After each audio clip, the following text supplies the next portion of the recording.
Il y a 4 ans, Jean est venu me voir. C'était un chef d'entreprise qui a créé son entreprise de rien.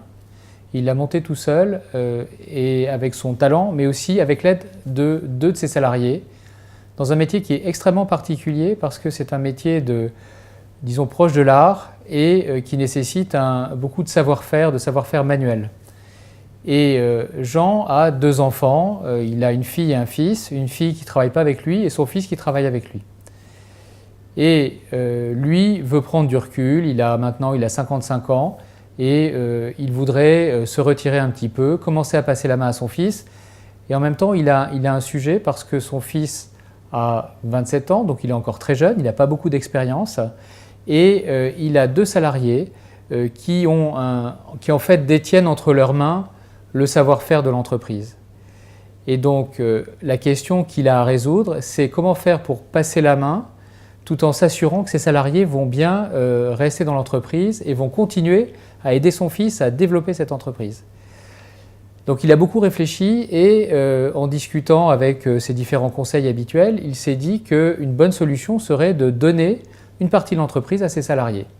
Sauf que le problème auquel il est confronté, c'est que quand on veut faire une donation à quelqu'un avec qui on n'est pas apparenté, il y a des droits de donation qui sont très élevés, qui sont à 60%, et donc a priori le coût de cette transmission est prohibitif. Et donc c'est dans cet état d'esprit qu'il vient me voir pour essayer de trouver avec moi des solutions pour pouvoir prendre du recul et transmettre à son fils, à ses salariés. Donc nous réfléchissons ensemble et en fait nous avons rapidement l'idée d'utiliser ce qu'on appelle le pacte Dutreil, qui est un engagement de conservation, c'est-à-dire où son fils et ses salariés vont s'engager à garder pendant un certain nombre d'années, en fait c'est pendant 4 ans, les parts de la société. Il faut que soit lui, soit son fils, soit dirigeant de la société pendant cette période.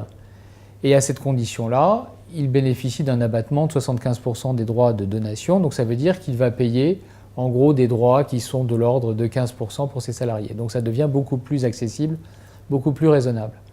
Alors il a un autre problème, c'est qu'il a une fille qui travaille en dehors de l'entreprise et puis il a son fils qui travaille avec lui et il ne voudrait pas rompre l'égalité entre ses enfants. Donc il réfléchit et finalement il se dit que il va quand même donner une partie de l'entreprise à sa fille, quitte à ce que son fils plus tard puisse racheter les parts de sa sœur. Mais aujourd'hui c'est ce qui lui paraît le plus simple parce que c'est ce qui permet de maintenir l'égalité entre ses enfants et de ne pas créer de difficultés. Donc on met en place une donation à son fils, aux 2 salariés et à sa fille. Jean décide de payer les droits de donation, donc du coup ils n'ont pas à sortir cet argent-là, donc c'est un cadeau supplémentaire qu'on leur fait. Et puis il se pose quand même une dernière question, c'est qu'est-ce qui se passe si un des salariés démissionne, s'il est licencié? C'est un vrai sujet parce qu'à ce moment-là, il est quand même associé de la société, donc il faut trouver un moyen pour que son fils puisse récupérer les parts du salarié en question.